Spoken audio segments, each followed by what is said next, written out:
Hola, soy el doctor Antonio Risoli Córdoba, neurólogo pediatra experto en desarrollo infantil, y el día de hoy quiero reforzar el que te sumes a la campaña #MiVidaEnElEspectro. ¿Qué es lo que busca esta campaña?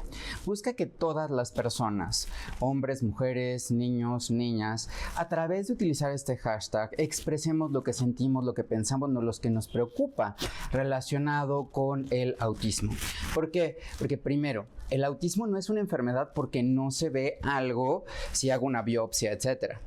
Es un trastorno cuando llega a afectar la vida en dos o más esferas, en la parte personal, profesional y en la parte social. Pero ojo, el día de hoy reconocemos el autismo como un neurotipo autista o como persona que vive con autismo o persona autista. ¿Ok? ¿Por qué quitamos esa connotación de enfermedad? Porque no se cura. Un trastorno, si algo está afectando, hay que ver cómo hacer para que vaya estando mejor.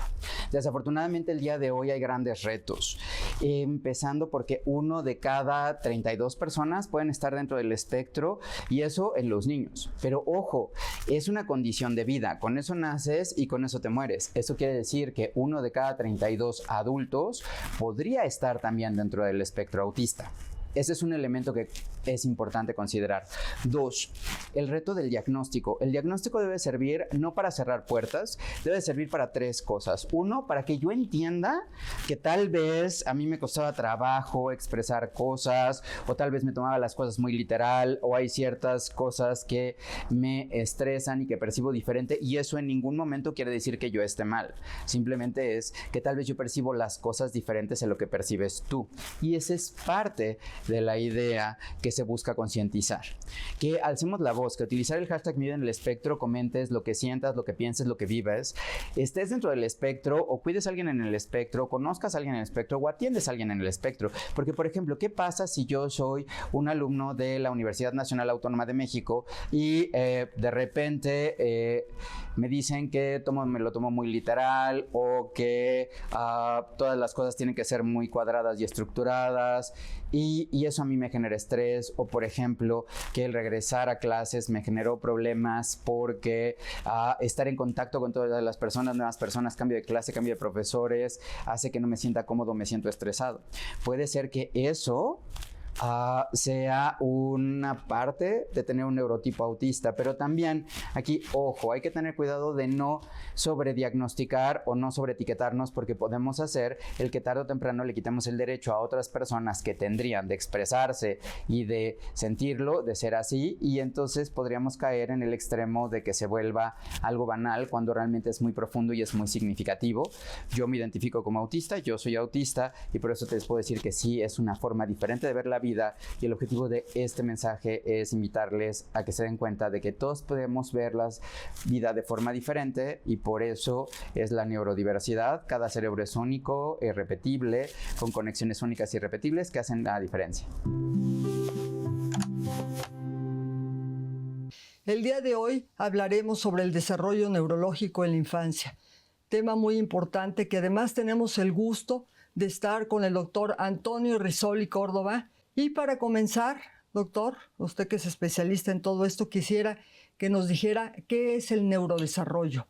Yo creo que el neurodesarrollo es algo muy importante que no nada más los pediatras debemos saber, sino también los papás, sino también los profesores, también esto, porque es la única manera que nosotros vamos a poder detectar y ayudar realmente a a estos niños? Bueno, doctora Limón, primero que nada, muchísimas gracias. Yo la admiro mucho y usted es una maravillosa persona que sin usted y todo su apoyo no habríamos podido llegar a los pediatras con la evaluación del desarrollo infantil cuando estaba como líder de la pediatría organizada, y ahora me siento honrado de que como jefa de la división de estudios de posgrado está haciendo un cambio. Y uno de los puntos que quisiera hablar es, ¿qué es neurodesarrollo? Neurodesarrollo viene de neuro y desarrollo. Es el desarrollo del cerebro y se va dando a lo largo de la vida. Y lo que invitaría es a cambiar el concepto para las personas que nos ven y hablar de desarrollo. ¿Y por qué hablar de desarrollo y no neurodesarrollo? Porque el neurodesarrollo está centrado en el cerebro, las neuronas, la conexión, y termina en la piel, mientras que el desarrollo va más allá. El desarrollo, como se conceptualiza a nivel internacional, es este proceso de cambio en el que los niños, las niñas, los adolescentes e incluso los adultos van adquiriendo niveles cada vez más complejos de sentimiento, pensamiento, movimiento y relaciones con los demás. Y esto se vuelve sumamente importante. ¿Por qué? Porque una neurona, si no es estimulada, no va a poder desarrollar conexiones. Un neurodesarrollo sin el ambiente no va a poder darse, y entonces el desarrollo es un parteaguas más amplio. Por eso me siento honrado de que gracias a la Universidad Nacional Autónoma de México y la División de Estudios de Posgrado es que se abrió el primer curso en Iberoamérica de Pediatría del Desarrollo, ¿Qué es la pediatría del desarrollo? Es esta rama de la pediatría que con un enfoque transdisciplinario, donde es una mesa redonda, donde todos los especialistas, donde todos los profesionistas tenemos el mismo valor y no hay nadie superior, donde en la cabeza de esta mesa redonda están los papás, los cuidadores, y en el centro están los niños y las niñas para favorecer con un enfoque de derechos un desarrollo integral. Y entonces lo que yo invitaría es a que digan, a ver, quiero saber cómo es el neurodesarrollo, tengo que ir con el neurólogo. No, es quiero saber cómo es el desarrollo de mi hijo, y nadie es más experto en tu hijo o tu hija que tú. Nadie es más experto en los niños y las niñas que las personas que los cuidan todos los días. Y ese es un cambio en el paradigma, es un cambio en las ideas. ¿Por qué? Porque en vez de decir, yo sé a qué edad hace, a qué edad debe de hacer, es, a ver, ¿qué es lo que está haciendo tu hijo en ese ambiente, en esa cultura? Y eso es algo que yo por mucho tiempo aprendí de usted y que además ahora tengo el honor de compartir con usted. Muchas gracias, creo que es algo muy importante. Pero yo quisiera saber cómo podemos evaluar el neurodesarrollo. Porque se dice muy fácil y se hacen muchas cosas, y ahorita oímos por todos lados, esta edad ya debería de caminar, esta edad gatea, esta edad ya sabe inglés, esta edad esto. Pero ¿cómo es realmente que nosotros podemos ingerir en esto? ¿Cómo lo podemos hacer? Primero, a partir de 2022, en la Cartilla Nacional de Salud está un apartado de desarrollo infantil, que son preguntas de al mes, a los 3 meses, 6 meses y así sucesivamente. Yo como mamá, como papá, puedo ver qué es lo que está haciendo mi hijo. Ese es el extracto de una tarjeta que se llamaba Mejorando el Desarrollo de mi Hijo, que tuve el honor de coordinar su desarrollo y que gracias a ustedes estuvimos también haciéndolo. Y de repente sí cito mucho a la doctora Limones porque es maravillosa y realmente ha hecho muchísimas cosas, no es porque está aquí presente. Y entonces, ¿cómo empezar a evaluar el desarrollo de mi hijo? Busca tu cartilla. Y si tu hijo nació a partir de 2022, ya vienen esas hojitas. Y en esas hojitas dice ahí claramente, tu hijo hace alguna de estas cosas y lo vas marcando. Y dice ahí también, si tu hijo no hace alguna de estas opciones, ve a la unidad de salud, con mucho gusto. Se pueden compartir los links, y si tu hijo nació antes de 2022 y no la tiene, como ya es un documento oficial, con mucho gusto lo pueden descargar y lo pueden poner aquí en comentarios, y a través de Quayet les pueden estar compartiendo el link. Entonces, el primer punto es, ¿quién es el primero que debe de empezar a ver cómo es el desarrollo de mi hijo? Mi hijo, papá, mamá, abuelita, cuidador o la cuidadora. De ahí surgió la prueba de evaluación del desarrollo infantil, que es una prueba diseñada, validada en México, y que es la prueba oficial para el uso en México, y que además también es la prueba de uso oficial para Perú y Panamá como países, y que fue desarrollada aquí y fue como parte de mi doctorado en ciencias en la UNAM. Entonces me siento muy halagado de ello, porque esta evaluación del desarrollo es gratuita, la deberíamos de hacer todos los médicos, familiares, los profesionales de la salud, los pediatras, de forma gratuita. Y si yo voy a servicios privados, yo le puedo decir a mi pediatra, oye, le hiciste la evaluación del desarrollo a mi hijo, no te puede cobrar por ella, puede cobrar por sus servicios, pero no por la prueba. Y a partir de ahí se establece un sistema de semáforo, verde, amarillo o rojo. Verde es que va bien. ¿Y qué es lo más importante? Lograr que vaya bien a lo largo de su vida. Si de repente sale en amarillo, ese es rezago y hay que hacer estrategias para impulsar el que vaya mejorando el desarrollo. Y si sale en rojo, requiere una valoración especializada y ahí es donde surge la alta especialidad en pediatría del desarrollo para poder dar atención a estos niños y que está en proceso para que sea desarrollo y la conducta y así poder ampliar. Entonces, recapitulando, busquen la evaluación del desarrollo, pídanla. Y es un derecho y se debe hacer al mes, a los 6 meses y a partir de ahí cada año a los 2, 3, 4 y 5 años de edad. Muy bien. ¿Qué es el desarrollo motor? El desarrollo motor es específicamente cómo el organismo va teniendo la capacidad de controlar el cuerpo para poder moverse y desplazarse. El primer elemento del control motor empieza con el sostén de la cabeza.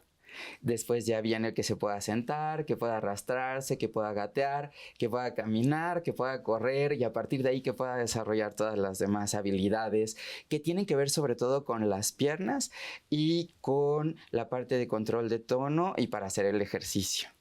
Sí, creo que esto es algo muy importante, que los papás nos pueden alentar desde que el niño no está haciendo esto y sobre todo en las visitas de cada mes, cada 2 meses, sí valorar perfectamente qué es lo que está desarrollando el niño, porque aparte de que el niño va porque a lo mejor tuvo la fiebre y tuvo estas cosas, hay que ver cuál es el desarrollo normal.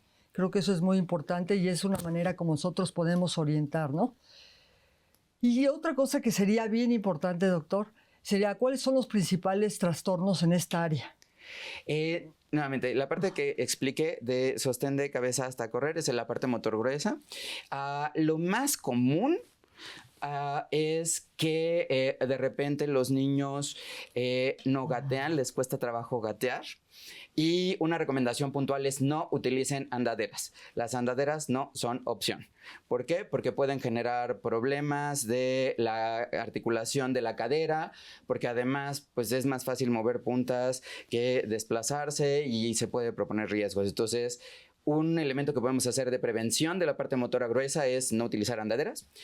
La otra es, si utilizo el rebozo o el fular, idealmente tenerlo al frente y cada hora estar moviendo los bracitos de los niños.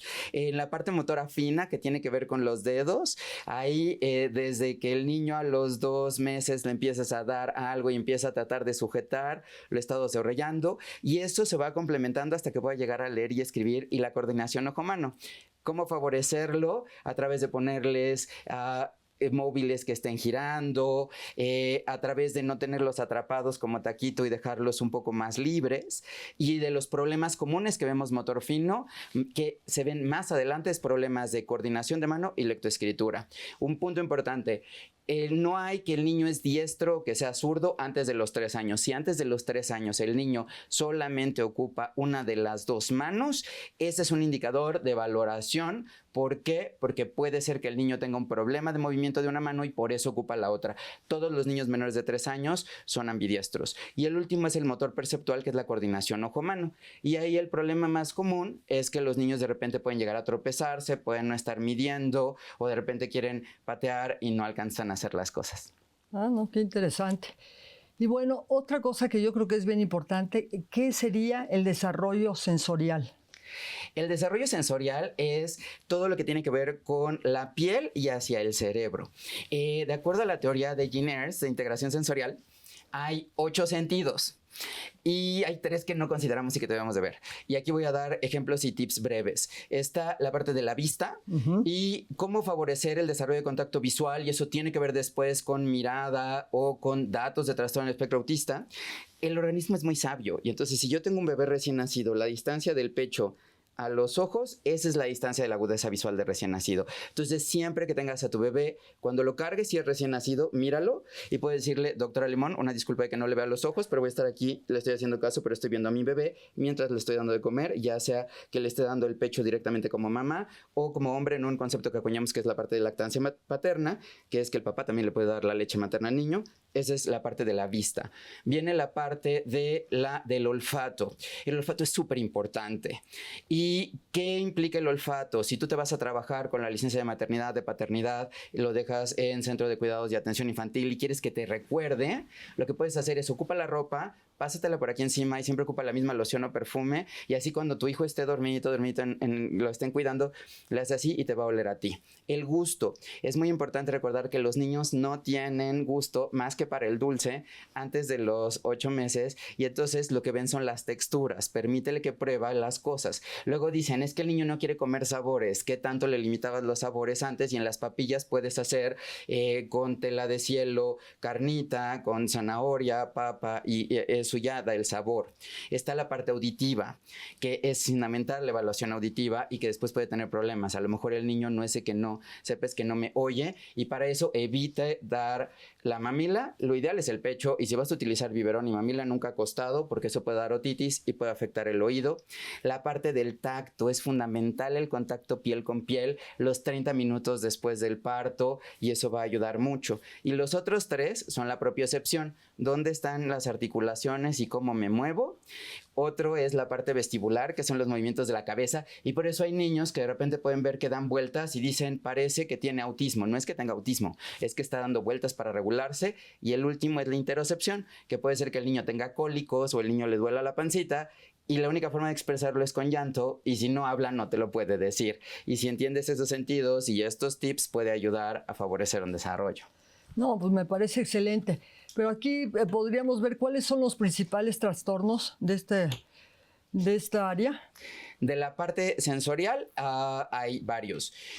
Uno está nuevamente cada vez más es común el concepto de picky eaters o niños con selectividad alimentaria, que de repente son niños que dicen los papás es que el niño tiene 2 años y solamente come ciertas cosas y no le gustan otras. La mejor prevención de ello es exponlo a sabores antes del año de vida que después quieras que vea como habituales. Otro de los trastornos que podemos ver, nuevamente es dato de trastorno del espectro autista es que tenga movimientos repetitivos, estereotipados, como dar vueltas, aleteo, pero eso puede ser que el niño está sintiendo algo, no sabe cómo expresarlo y esa ansiedad hace que se mueva, que dé vueltas o que gire. Otro de los puntos es la parte visual y por eso es importante el tamiz visual y estar checando como pediatras o que le digas a tu pediatra que vea desde el mes de vida si tiene el reflejo de ojo rojo y ver cómo es el movimiento de los ojos y también algo muy importante que de repente no vemos y que impacta es la parte de la salud gastrointestinal que tiene que ver con la nutrición que van a hablar más adelante. ¿Por qué? Porque si el niño está teniendo cólicos puede ser que esté muy irritable y eso es un problema, o si el niño, por ejemplo, de repente tiene infección de oídos, puede ser que no esté escuchando bien y si no escucha bien no le hablas. Y problemas relacionados es trastorno del lenguaje. En los estudios que yo he tenido el honor de hacer en relación al nivel de desarrollo a nivel país, hemos encontrado que cerca de 1 a 4 niños a los 2 años tienen problemas de lenguaje. Y entonces los pediatras decimos es flojito, es flojito, es flojito, que esa es otra área del desarrollo, pero a lo mejor no es que sea flojito, es que tal vez yo no le estoy hablando o tal vez no le estoy hablando claro. Pues ahorita qué bueno que tocaste ese tema tan importante que es el lenguaje y qué es lo que nos va a hacer la comunicación con el resto de la gente, el interactuar. Creo que sería importante saber cómo se desarrolla el lenguaje. El lenguaje es muy importante. En la prueba EDI se evalúa como lenguaje. Lo primero que quisiera acotar con el público es la diferencia entre 3 palabras que de repente no vemos tan claras y que en inglés sí son. Es comunicación, lenguaje y habla, que sería communication, language and speech. ¿Por qué es diferente? Porque el habla es la forma en la cual yo estructuro los artículos, las proposiciones. Por ejemplo, el decir, me siento honrado de estar con la maravillosa doctora. Yo ocupé honrado con O y maravillosa con A. Y eso es gramática, eso es habla. Entonces, el habla tiene que ver con la estructura gramatical, con la forma de pronunciar. Y hay una de las cosas que tenemos que ver, si el niño de repente tiene la nariz tapada, tiene ojeras en esta zona y el niño está babeando o está respirando con la boca abierta, consúltalo con tu pediatra, con el médico de atención primaria, porque puede ser que si tiene la nariz tapada, la mandíbula no se desarrolla. La mandíbula, al igual que el cráneo, crece por presión. Y entonces, les invito al público que nos ve que hagan un experimento. Cierren la boca y vean hacia dónde se va la lengua. Si la lengua se va hacia atrás y hacia arriba, quiere decir que de pequeños no fueron con la doctora Limón de pediatra y entonces estaban respirando por la boca y al respirar por la boca la lengua se va hacia atrás y puede ser que la mandíbula se quede hacia atrás. Eso puede dar problemas después de erupción de los dientes y también de la pronunciación, ¿ok? Entonces, para la parte del habla, ¿cómo prevenir trastornos del habla? Que los niños respiran por la nariz. La nariz se hizo para respirar, la boca para hablar y para comer, ¿ok? Está la parte del lenguaje, que es el uso de signos y de símbolos arbitrarios. Y ese es un problema en la parte de autismo, en diagnóstico de autismo en español, en inglés. ¿Por qué? Porque esto en español es tu taza, tu café, tu té, tu 10 palabras diferentes. Y el niño, por ejemplo, a mí de chiquito me decían Toñito, mi amor, mi vida, pollito, cara de chango. Y cuando se enojaban, Antonio. 6 cosas diferentes, 6 palabras diferentes. Para mí, ¿cómo voy a saber cuál es? Un gran reto que no entendemos de las diferencias entre autismo y como criterio entre el inglés y el español, que los criterios de autismo, y que ese es otro tema que ojalá después pudiéramos hablar, y para eso está también la campaña #Mi vida en el espectro, en inglés este es cup, es una palabra para una cosa. En español una palabra se ocupa para una cosa, pero para esa cosa se ocupan otras. Como el español no es una función del lenguaje, puede ser que los niños tengan retraso del lenguaje sin que tengan autismo, mientras que en inglés es más probable que un niño que no tiene lenguaje sea más probable que sea autismo por esta relación que existe, ¿ok? Entonces, si un niño, como tip, a los 2 años debería decir 3 frases de 3 palabras. Mamá, quiero leche. Si el niño no dice mamá, quiero leche, o 3 palabras, sujeto, verbo y predicado, acude a que valoren el desarrollo porque puede ser que tenga problemas de lenguaje. Y la comunicación es el término más amplio, que implica el escuchar y el hablar, y que tiene que ver la parte verbal y no verbal. ¿Y cuál es el problema en la parte no verbal? En el español, en inglés, el verbo define y entonces es what do you want, I want, do I want, está con el verbo. En español es ¿qué quieres? ¿Qué quieres? ¿Qué quieres? Y entonces con lo mismo se vuelve complicado. Y en el caso de comunicación social, y por ejemplo que está relacionado con trastorno espectro autista o con espectro autista, si yo digo, al ratito vas a ver mi vida, ¿cómo te va a ir? Vamos a llegar a la casa y te voy a dar una sorpresita. Un niño que no entiende la comunicación social va a decir, mi mamá me va a dar una sorpresa increíble. Para todos los que crecimos en los 80s, 90s y más, sabemos que no necesariamente es así, ¿sí? Eso, por ejemplo, en inglés no pasa. Y en español sí. O, por ejemplo, alguien llega y dice, me voy a morir de amor. Y entonces el niño que tiene problemas de comunicación social dice, mamá, no te mueras, y se agobia porque dice, se va a morir mi mamá de amor, ¿no? Y entonces ese es un reto. Y por otro lado, algo que hemos visto en estudios que hicimos en Sinaloa y a nivel país, y que son parte de las tesis de posgrado de alta especialidad de la división que tenemos el honor de que usted coordine. De lo que hemos visto es que, por ejemplo, una cara de una niña con lágrimas, solamente 7 de cada 10 niños de primera y primaria en una muestra representativa identificada como tristeza.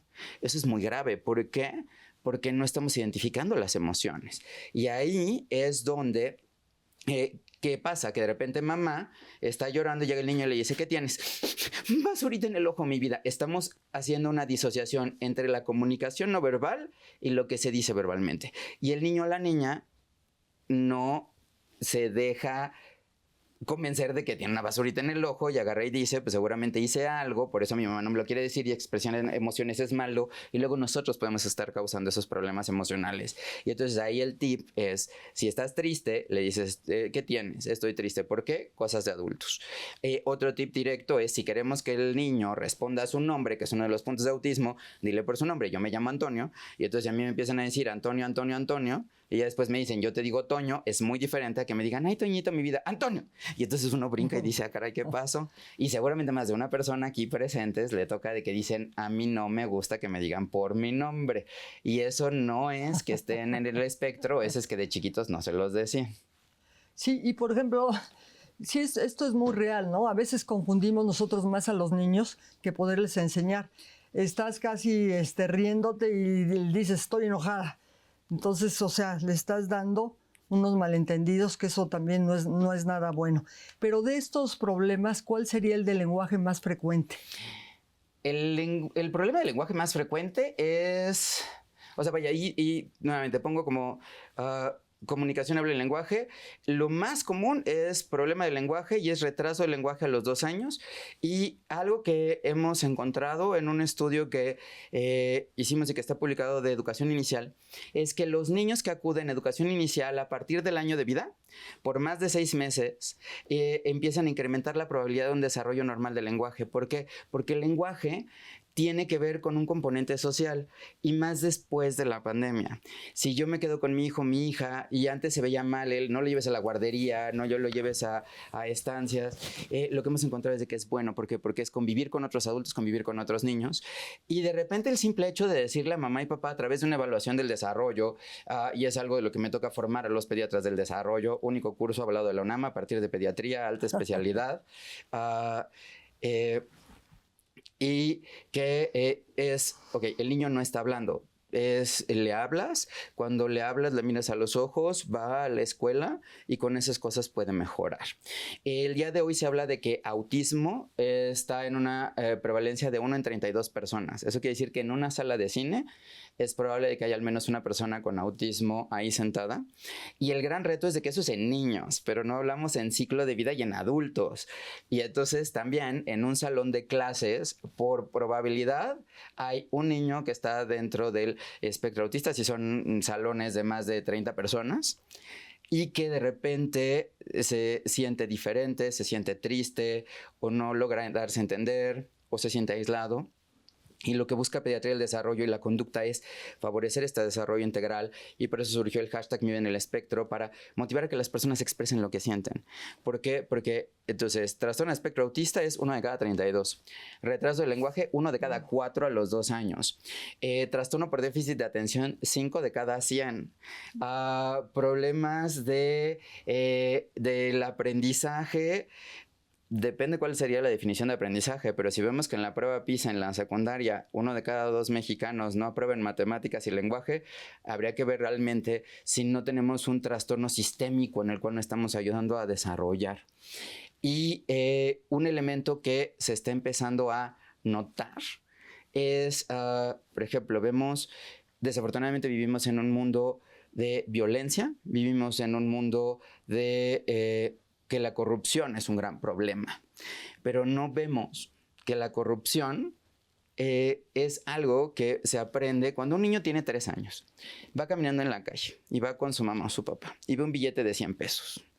Y entonces el niño dice, mira mamá, y la mamá le dice, qué afortunado eres, mijo, agarra ese billete de 100 pesos y guárdalo, porque viste algo que está ahí y llévatelo. Ahí la mamá o el papá le está enseñando a ese niño que si ve algo en la calle, pues si está ahí solito, pues es de quien lo agarra. Y después se vuelve una persona en la política que dice, pues si yo firmo las cuentas, pues es lo mismo. Queremos combatir la corrupción, vamos a empezar desde ese momento. A los 3 años, cuando los niños están aprendiendo las reglas sociales, el mío, el tuyo, el respeto. Cuando la próxima vez vayan y veas que hay alguien que encuentra un billete, pregunta alrededor, ¿se le habrá caído a alguien? Y luego los papás me dicen, Toño, es que seguramente me van a mentir. Yo lo que les digo a los papás es, ¿qué prefieres? Que tu hijo aprenda que si ve algo no es de él y que se sentiría triste si fuera de él y le gustaría que se lo den, o que aprenda que, pues, porque alguien más te va a mentir, mejor no se lo enseñes. Esa es una reflexión. Sí, yo creo que esto es parte de los valores. Los valores son muy importantes y hay que enseñarlos desde el principio, pero hay que enseñarlos con ejemplo. Si no lo enseñamos con ejemplo, podrás darle una cátedra tremenda a tus hijos, a tus alumnos, a quien quieras, que no va a funcionar, no va a permear. Entonces esto es exactamente lo que tú dices, el ejemplo, la acción, lo que los va a estar educando, ¿no?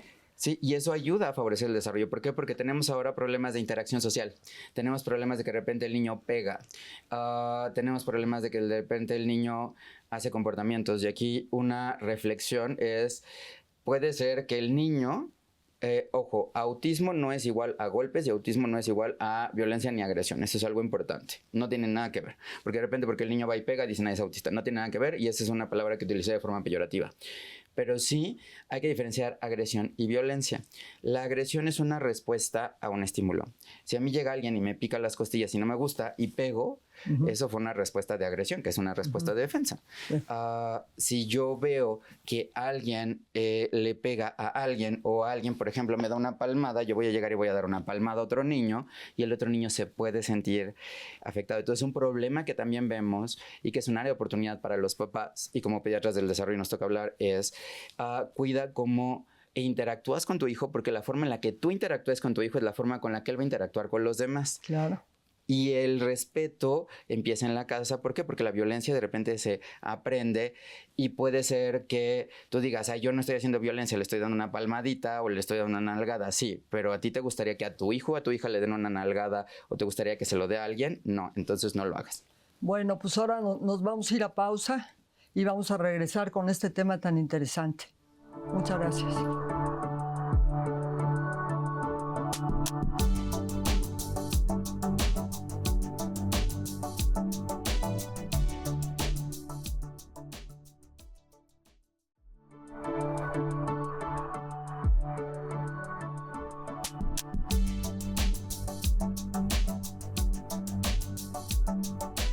Bueno, quisiera que nos dijeras en qué consiste el desarrollo social. Porque esto, a pesar de que todo el mundo cree que sale solo, no, tenemos que hacer siempre algo y ver cómo podemos detectar esto, que también es muy importante. Totalmente. Lo primero que quisiera decir del desarrollo social es que al final del día, como seres sociales, depende de la cultura en la que vivimos, depende del ambiente en el que vivimos. Y hay aspectos básicos que todas las personas reconocemos y que son las emociones. Las emociones, de acuerdo a Ekman, son una forma que tenemos de comunicar a través de gestos lo que nos está pasando al otro. Y está alegría, enojo, tristeza, desagrado, miedo y sorpresa. Esas emociones las tenemos todos los humanos y las compartimos con otros mamíferos. Eso es el primer aprendizaje que se tiene, es cómo yo poder identificar que si lloro, alguien puede entender qué es lo que necesito. Y entonces la parte social empieza con las emociones. De ahí va con esta parte de entender cuál es mi papel en el mundo, qué me toca hacer, ¿no? Y ahí pongo un ejemplo concreto, que el machismo muchas veces desafortunadamente empieza con las mujeres. ¿Por qué? Porque la tradición es, está en la casa sentado y entonces es, tú quédate aquí con tu papá, niño, y tú, que eres la hermanita, ayúdame a recoger los platos y vamos. Ahí el niño está aprendiendo que el rol social del hombre es quedarse en la mesa y que la mujer es la que recoge los trastes, y es algo que tenemos que cambiar. Y es un ejemplo de 2 años. Y después viene con el entender que cómo solucionar un conflicto. Yo quiero este juguete, pero tú lo quieres también. ¿Qué hago? ¿Nos damos turnos o no? Y ese se vuelve un punto. Entonces, el desarrollo social es el más importante y tiene 3 dimensiones diferentes. Primero es interacción con adultos. El gran reto de interacción con adultos es que de repente los adultos, a los niños, los tratamos raro y les hablamos cetas. Hola, bebé. Ay, cosita chiquita. O de pequeño al niño, por ejemplo, le adivinamos, le damos todo y el niño hace y entonces el niño va y tira y mi vida tiraste. O sea, hay que enseñar, por ejemplo, que todo derecho conlleva una obligación. El niño tiene el derecho al año y medio de aprender que él tira. Eso se llama agentividad. Y entonces el niño tira algo y dice, yo lo tiré. Y lo que tiene que hacer papá es limitar el número de cosas que tiene alrededor en la mesa para que tira uno, tira otra, tiró 3. No es tirar al infinito y si se lo voy recogiendo, pues lo va a seguir tirando. Y entonces tira cosas y le digo que ya, tiraste 3, ahora es momento de recoger. Mira, ayuda. Y entonces ahí es donde vamos construyendo esta parte. ¿Por qué? Porque seguramente conocen a adultos que dejan todo tirado, dejan todo mal puesto, no quieren recoger las cosas, no lavan los trastes y de repente pues, dicen, es que ¿por qué eres así? Pues la pregunta es, o sea, de chiquito, ¿te daban la oportunidad de hacer las cosas o te decían no alto? Y algo que tiene que ver en esta parte de interacción con adultos es permitir que los niños exploren. Y un elemento que va con lenguaje y social es, para todo decimos no. O sea, el niño va a decir, no. Yo les digo, en México se es inocente hasta que no se demuestra lo contrario. Y entonces ahí, hasta que no se tipifique el delito, no le hagas. Si el niño está aquí, ya le está diciendo, no vayas a agarrar el vaso. Le das la idea y va a ir y lo va a agarrar y lo va a tirar. Y además en ese momento le dices, no vayas a tirar el vaso. Y el niño estaba aquí, ¿qué me dijo? Y lo tira, ¿no? Entonces hay que evitar decir no y mejor decir alto, detente, deja, suelta, haz. Y también evitar el nombre para que se sientan regañados. Es alto, no es Antonio, deja el vaso, porque eso genera un conflicto social y luego puede hacer que no lo identifique. Y entonces el desarrollo social tiene que ver con adultos, pero tiene que ver con los pares. Y también aquí hay que entender que de repente vivíamos en un mundo en el cual antes toda la convivencia en persona, jugábamos, íbamos a parques, y el día de hoy muchas veces se ha transformado en un juego digital donde las personas conviven a través de lo digital y que ese es todo otro tema, el uso de tecnologías. Pero hay que visualizar que a veces a través de lo digital puedo aprender el respeto al otro. Hay un juego que ganó el mejor juego del año en una consola, que por ejemplo es yo tengo mi isla, yo puedo amueblar mi isla y yo puedo sembrar y cosechar nabos y voy a ir a buscar a mi vecino. Yo le doy nabos y esa persona me va a dar elotes. Y entonces aprendo esta convivencia social. A veces, y algo que tenemos que visualizar es, el mundo cambió y después de la pandemia todas las reglas son diferentes. ¿Cuál es el impacto de la tecnología en 30 años y la pandemia en 30 años? Lo sabremos. Mientras tanto, hoy vivimos en un mundo diferente. ¿Por qué? Porque por lo que contratan hoy es trabajo en equipo y para eso necesito saber socializar, escuchar a los otros, liderazgo. Y el liderazgo no es vas a hacer lo que yo digo, punto, porque así crecimos nosotros. Obviamente, todas las personas que están bajo su influencia no son así porque usted es una maravillosa líder verdadera, pero los demás no eran líderes, pasaban nada más al otro lado de decir las cosas son así, punto, y si no, vas a ver, ¿sí? Y entonces el liderazgo es entender qué es lo que quiere el grupo y cómo llevar ahí.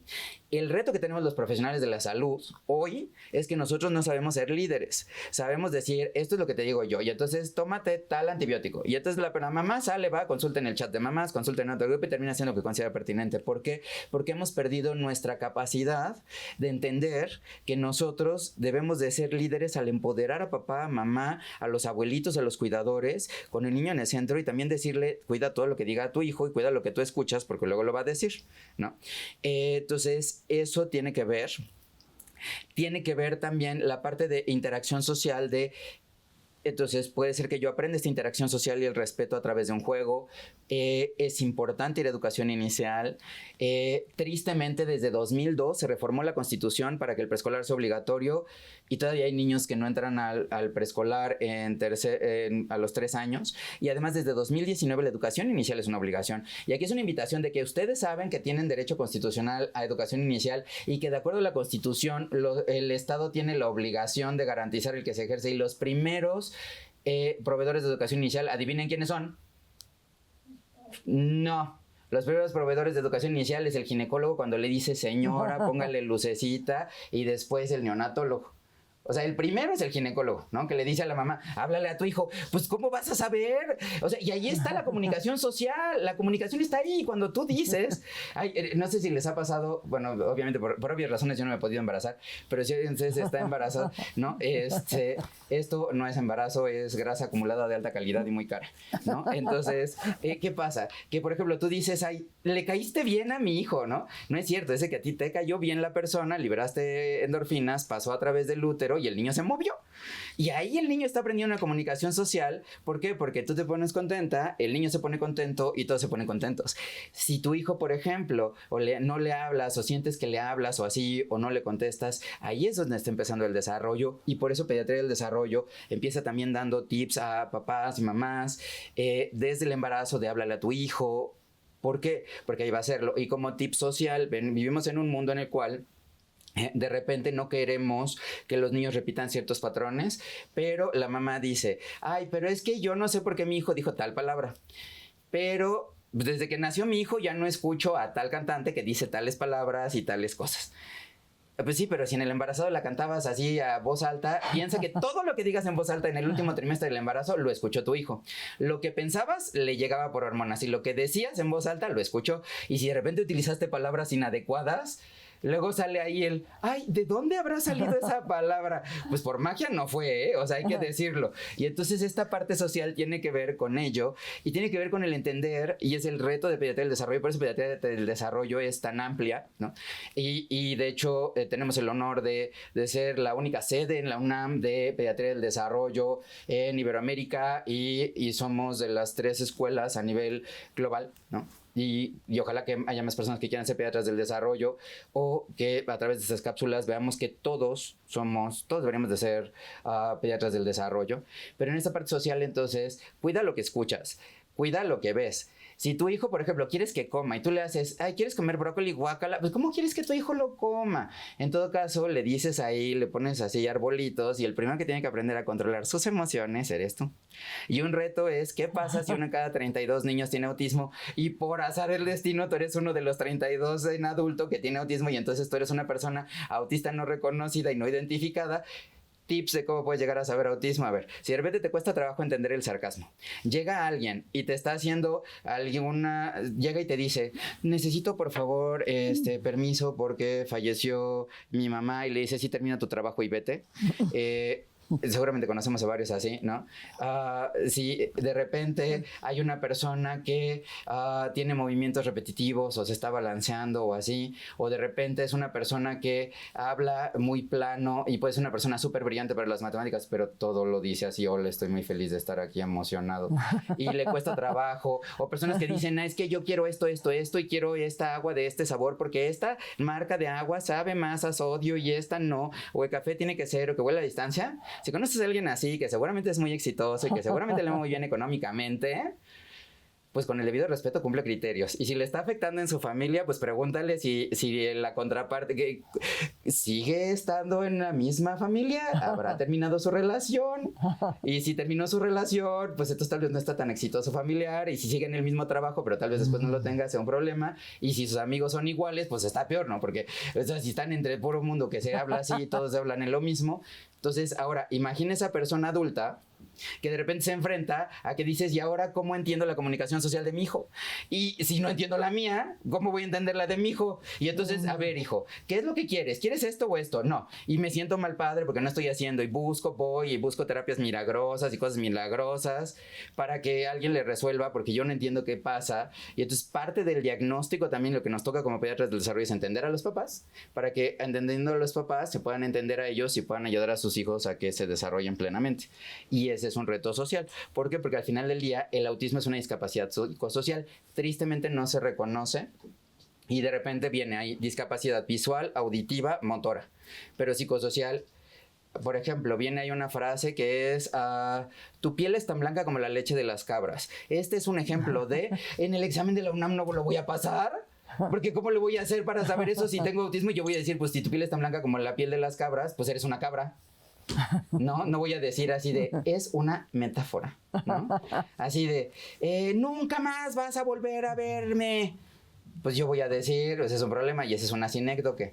Entonces, uno de los retos es que de repente las figuras literarias nos cuesta trabajo. Yo empiezo por decir, hola, yo soy Antonio Risoli y yo, después de muchos años, me diagnosticaron con trastorno del espectro autista y depende de la severidad a quien le preguntan. Porque algunos le pueden decir que es leve y ustedes pueden decir, ay, sí, no se me nota, pero está hablando. Porque detrás de todo, lo que me está haciendo es hablar mi ansiedad, es la que me hace aventurarme a decir las cosas y me cuesta trabajo hacerlo. Entonces, ojo, lo que queremos es que las personas desarrollen desde pequeños el decir, ok, sí, estoy en el espectro, puede ser que tenga un trastorno de espectro autista, pero ¿qué me toca a mí ayudarme para que sea funcional, para que sea económicamente productivo y para que tenga relaciones afectivas y efectivas? Y desafortunadamente no hay muchísimas doctoras limón en el país, así como para poder ayudar a que todas las personas puedan llegar a crecer. Y ese es un reto que tenemos. 1 de cada 32 ahora pueden llegar a tener, estar dentro del espectro autista. Y otro tema que podríamos hablar después acerca de qué es la neurodiversidad. Bueno, aquí muy interesante lo que has dicho y creo que a todos nos toca algo de eso. Yo creo que padecemos todos. Pero bueno, aquí algo que sería muy interesante, ¿qué es el déficit de atención? Porque ahora vemos que yo tengo déficit de atención y puedo hacer esto y puedo hacer el otro y puedo fallar en esto y puedo fallar en el otro. Entonces, creo que siempre será un buen pretexto. A ver, es que aquí justamente lo que hay que diferenciar es, ¿lo ocupo como pretexto o es una realidad? Así es. Y ese es el punto importante. ¿Por qué? Porque el concepto de neurodiversidad implica que todos los cerebros son diferentes y pues aunque hayamos vivido lo mismo y seamos gemelos, nuestras conexiones tienen diferentes aspectos y entonces somos neurodiversos. Entonces, por definición, el ser persona es ser neurodiverso. Yo siempre les digo en las pláticas, a ver, ¿has escuchado neurodiversidad? Sí, pero ¿has escuchado decir yo soy neuroconvergente? Pues no, pero si es diverso, pues debería de haber, o sea, divergente, neurodivergente y neuroconvergente. Yo soy neuroconvergente porque tengo posicionismo desafiante, tengo autismo, tengo una enfermedad neurodegenerativa, voy a tener demencia, ¿no? Y además hablo mucho y además no respeto los límites y me miran y me cuesta trabajo entender la comunicación social, ¿no? O sea, yo neuroconverjo porque pues, tengo un montón de cosas, ¿no? Pero la neurodivergencia es parte del espectro de ser persona. Cuando se habla de un trastorno, a diferencia de una enfermedad, por ejemplo, enfermedad por reflujo gastroesofágico, hago una episiometría, veo, ¿no? Enfermedad de Parkinson, veo. O sea, en las enfermedades se ve. El trastorno es una afección funcional. Y algo que tenemos que entender es que el DSM-5 y los criterios diagnósticos van evolucionando. ¿Por qué? Porque se va adaptando a las necesidades de la sociedad. Hace 20 años se decía tiene déficit de atención y no va a llegar a hacer nada en la vida. El día de hoy tiene TDA, ok, está medicado, ok, no, pero ahora tiene autismo, no, pues necesita sombra, no va a llegar a hacer, no va a hablar a los 6 años. Entonces, hay que desmitificar el que un trastorno es algo que afecta la función, es algo que te afecta en tu vida y para hacer, por ejemplo, por déficit de atención te afecta en más de 2 esferas de tu vida. Si tú de repente en la parte escolar te cuesta trabajo porque llevabas los números y se te olvida, o desde pequeñito ibas estando jugando y estabas jugando aquí, ya se te olvidó en lo que ibas y te fuiste a jugar a otros lugares, que de repente se te olvidan cumpleaños o los nombres, o que en la parte social de repente los niños no quieren jugar contigo por ello, y que en la parte familiar dicen, pues es que yo ya tengo una reserva de 45 plumones porque los pierde, y luego de repente llega con la chamarra de alguien más. Y está afectando en su vida y le está afectando como persona, ahí está teniendo un trastorno por déficit de atención si afecta más de 2 esferas. Si solamente afecta en la escuela, tiene trastorno por déficit de atención al maestro. Si no, puede ser porque le falta ahí amigos o puede ser porque le falta algo en la familia. Y eso es algo que hay que diferenciar. Y además, el trastorno por déficit de atención, el trastorno del espectro autista, son condiciones de vida. Con eso se nace y con eso se muere. Por eso se habla de que es el espectro. Y la severidad la marca el grado de dependencia que tenemos. Yo aquí pondría un ejemplo para quienes nos ven de cómo se habla de la severidad en general. Severidad alta o grado 3 sería el equivalente de una persona que no puede comer sola o que necesita ayuda para comer solo, para ir al baño, para hacer cosas básicas de su vida, que sería lo que nosotros haríamos para cuidar a una persona menor de 1 año de edad. Es decir, todos los menores de 1 año de edad estarían en grado 3 porque tienen una dependencia completa. Sí, de hecho, una pregunta para el público. ¿A qué edad de los humanos hacemos lo mismo que hace un becerrito, un caballo cuando nacen? ¿Listos? La respuesta es al año de vida. ¿Por qué? Porque un animalito cuando nace, camina, se para, se desplaza y come. Los humanos nos tardamos 1 año para hacerlo. ¿Por qué? Porque se desarrolla el lóbulo frontal. Y entonces en ese año tenemos una dependencia absoluta del otro. El grado 2, que sería moderado, es el equivalente de un niño de 1 a 2 años, que pues puedes cuidarlo en su casa, pero de repente no lo vas a dejar que haga muchas cosas y estás al pendiente. Ahora imagínate que tiene 8 años y tienes que estar haciendo lo mismo de cuidados de un niño de 2, ese sería moderado. Y el grado leve es que de repente no se nota o puede ser que en diferentes circunstancias se dé. Y entonces esa clasificación es la que se ocupa de grados para déficit de atención, para autismo, para problemas del desarrollo. No es algo fijo y diagnóstico no es igual a pronóstico. Si yo digo tiene trastorno por déficit de atención, voy a dar herramientas para ayudar a que vaya estando bien y que pueda ser funcional. Una persona que seguramente ustedes conocen a alguien que tiene déficit de atención, si es más de 40 años, en ese momento no se diagnosticaba. O sea, si nacieron en los 80s como yo, 80s, 70s, seguramente ustedes dicen, ay, sí, era que era una persona muy distraída, pero tiene una persona y tiene una secretaria o un asistente que le está recogiendo todas las cosas, hace todo, le organiza toda la vida. Ojo, para eso también el déficit de atención permite ser súper creativo y te permite ganar los suficientes recursos para conseguir los apoyos que te hacen ser funcional. Entonces, ese es el objetivo de ayudar. Y puede ser que sea una persona que tenga déficit de atención leve, pero sea tan maravillosa y tan creativa que pueda hacer miles de cosas a la vez y cosas esenciales y básicas como, ay, voy a poner la ropa, voy a ir ya se me acabó lo del súper, necesito a alguien que me ayude. Esa ayuda, ese es el soporte social que yo necesito para ser funcional.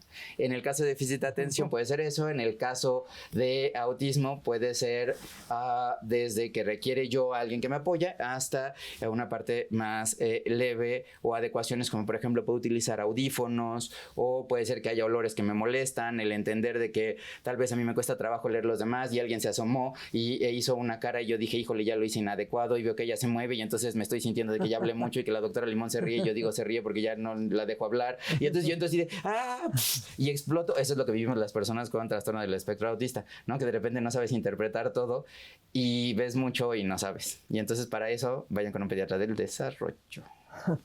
No, creo que todo esto es muy importante.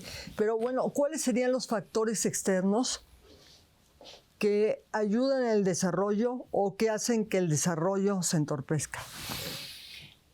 Una metáfora que utilizo yo siempre es respecto al desarrollo.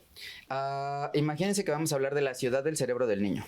Y entonces el terreno en el cual se va a fundar esa ciudad, esa es la genética. Hay ciudades o hay terrenos que son colinas como Guanajuato, que yo siempre me he preguntado, ¿cómo puedes meter una tele de 80 pulgadas en una casa en Guanajuato? Siempre me he preguntado. Y alguien me dijo, no se puede, ¿no? Y yo dije, pues exacto, con esa calle no se puede, ¿no? O sea, pero Guanajuato es una maravillosa ciudad. O, por ejemplo, como Mexicali se fundó en un valle. O, por ejemplo, el problema de la Ciudad de México es que nosotros originalmente éramos un lago y entonces en toda la zona del lago versus lo que no es lago, salvo donde hubo la erupción, que estamos aquí, pues se mueve y entonces tenemos temblores y en otros lugares que están en costa. Cada ciudad, cada terreno de cada ciudad tiene sus retos, igual que la genética, ¿ok? Genética no es igual a destino. Ese es el primer punto. Pero entonces, la ciudad del cerebro del niño, la genética es el terreno. Hay lugares que tienen ríos, ahí pareciera que todo puede ser muy fácil y que es plano y luego no necesariamente lo es. En el momento en el que nace el niño, ahí se constituyen 3 elementos, que es en qué creo, que es muy importante el favorecer el que el niño sepa en quién cree, que creen los papás, que crea en un ser trascendente, que crea en lo que quiera, pero que el niño tenga algo que le motive a ser mejor. Ya lo decía Blaise Pascal en la apuesta de el creer en algo, aunque no exista, te motiva a ser mejor y ya por eso simple hecho valió la pena. Y ahí es donde están los valores familiares o los valores sociales. Está el palacio de gobierno, que implica dónde terminan los límites y dónde no. Y también está la parte de juego. Y a partir de ahí el objetivo es de que se construyan calles y que sea todo organizado para que pueda ser fácil. En la Ciudad de México podemos tardar 40 minutos en 1 kilómetro o 10 minutos. Si nosotros no podemos cambiar la Ciudad de México, pero tenemos la oportunidad de ayudar a que esas vías sean fáciles, utilizando una palabra, el estableciendo contacto visual con los niños cuando los carguemos, el dar la lactancia materna, el evitar que la tecnología sea la nana o el cuidador primario, y puedo ocupar videollamada a 40 centímetros de distancia para decirle, hola, te amo, Juan, estoy en en un programa, la UNAM, ya estoy pensando en ti, a 40 centímetros para no afectar el nervio óptico, pero ahí puedo estar en contacto con el niño y entonces estoy utilizando la tecnología a favor para que el niño aprenda a decir las cosas, para que pueda decir su nombre, para que pueda expresar sus ideas, para que aprenda a respetar. Por eso es tan importante que vayan a educación inicial a partir del año, para que vayan aprendiendo a escuchar a otras personas. Si quiero que mi hijo después hable alemán, inglés, chino como nativo, el que escuche la voz humana es importante porque el primer año de vida es crítico para el lenguaje y hay una neurona para cada uno de los sonidos que pueda hacer la voz humana. Y si no se escucha en el niño, esa neurona se muere. Y entonces después podemos hablar español así y dicen yo creo que lo hablo perfecto. Or we are going to talk about that. Y el problema es de que no escuchamos esos idiomas de chiquitos, ¿no? Y entonces si no lo escuchamos, esa neurona se fue y pues no nos queda más que suplantar. Es como el equivalente de si yo ya se me cayó el cabello y me pongo bisoñé, pues no se va a ver natural. Es exactamente lo mismo. Por eso hay que favorecer el que los niños, si quiero que sean políglotas, que escuchen, no aprender. Eso está después de los 3 años. Bueno, muy bien. Creo que esto nos ha dejado bastante claro todo. Pero ahora vamos a las redes con Paulina. Muchas gracias, doctora Limón. A continuación daremos lectura a las siguientes preguntas que nos hicieron llegar a través de redes sociales. ¿Cómo podemos apoyar a los niños con trastorno de neurodesarrollo? ¿Podemos encontrar signos de alerta? ¿Cuáles son? ¿Es útil la neuroestimulación? ¿En qué consiste? Recuerden que en pantalla aparecerán las redes sociales donde podrán hacernos llegar sus comentarios y preguntas acerca del tema. Regresamos con la doctora Limón y el especialista para dar respuesta. Bueno, ahora ya vimos que varias de las preguntas que nos puedes contestar, que sería muy bueno. ¿Cómo se puede apoyar a los niños con trastornos en el neurodesarrollo? Sería una. Y otra, ¿cómo podemos encontrar signos de alarma? Nuevamente les invitaría a que busquen en la Cartilla Nacional de Salud los datos en el recuadro que aparecen ahí. Y si tu hijo o tu hija no hace alguno de ellos, acude a la unidad de salud o pide con tu médico de atención primaria que te haga la prueba de evaluación del desarrollo infantil, que te va a servir para dar esas respuestas. Respecto a cómo apoyar en los trastornos, nuevamente un trastorno es cuando algo está afectando en la casa, en la parte social y en la parte académica, y cómo prevenir los trastornos, viendo el desarrollo y favoreciendo desde recién nacidos el contacto visual, el contacto piel con piel, el hablarle a los niños y las niñas, la parte del olfato y los tips que estuve dando a lo largo del programa. Y la estimulación temprana surgió como concepto, la neuroestimulación, estimulación temprana surgió como concepto en los 70s a partir de la neonatología para estimular tempranamente a los niños prematuros o a los niños que se sabía que se iba a generar un daño. Lo que ahora se sabe y lo que estamos buscando hacer con estimulación temprana es la interacción oportuna. ¿Y qué diferencia hay entre estimulación temprana e interacción oportuna? Es estimulaciones, yo te estimulo, pero por ejemplo con todos los comentarios que ustedes hagan en redes, así hay una retroalimentación y ya es una interacción y es oportuna porque es en el momento en el que se requiera y a través de dar lo que va requiriendo a los niños y las niñas hace y cómo poder garantizar eso viendo la cartilla y pidiendo a tu pediatra, pidiendo a tu profesional de la salud, oye, hazle la prueba EDI al mes, a los 6 meses, de ahí cada vez cada año y viendo los signos en la cartilla y con mucho gusto también a través de los diferentes contenidos que se producen en mis redes sociales les pueden servir de utilidad o en las redes de la SMPDC y también, por supuesto, en Pediatría del Desarrollo de la UNAM. ¿Qué opinas de la estimulación temprana? Ya ves que, como tú dices, desde los 70 esto se puso de moda en todos lados y hay miles de guarderías y de lugares que pueden ir y van 2 horas y con eso el niño puede mejorar.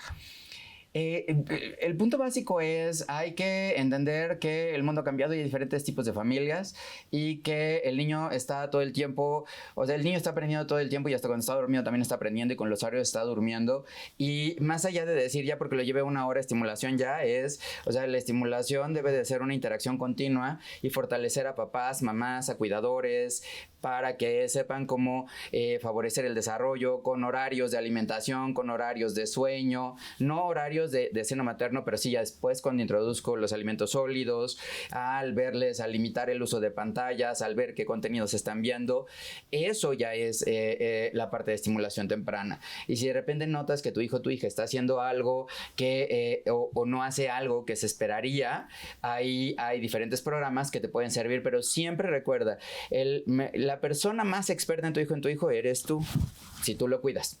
Eso no quiere decir que necesariamente sea su papá o su mamá. Ojo, ¿ok?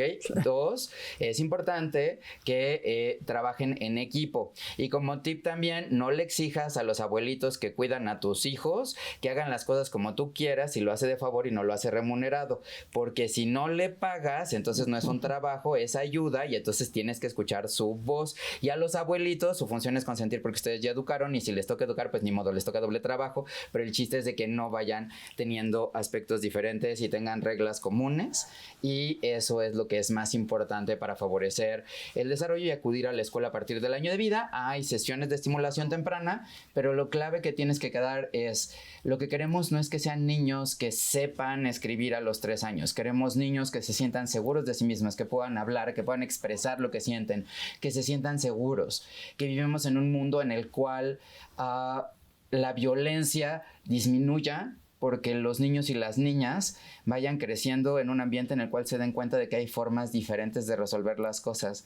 Y esa es la tarea que nos toca a los adultos, esa es la tarea que nos corresponde a mí como profesor titular del curso de alta especialidad en Pediatría del Desarrollo y con el aval, por supuesto, de la doctora Limón, la jefa de la División de Estudios de Posgrado de la UNAM, y que a través de eso podamos llegar a hacer estrategias que sirvan para que todos beneficiemos, porque todos somos figuras importantes para un niño o una niña. Y cierro diciendo una frase: si entras a un elevador y no dices hola, tú dices no pasa nada, pero ese niño que está ahí aprendió que un adulto desconocido no tiene que saludar y después no lo va a saludar. Todos somos adultos significativos para alguien. Después de este maravilloso programa, que creo que nos deja muchísimas enseñanzas y sobre todo muchas cosas que hacer con nuestros niños, quiero agradecer también aquí a todas estas personas que hacen posible este programa. Muchas gracias a todos y al doctor Rizzoli, que esperemos que esté pronto con nosotros.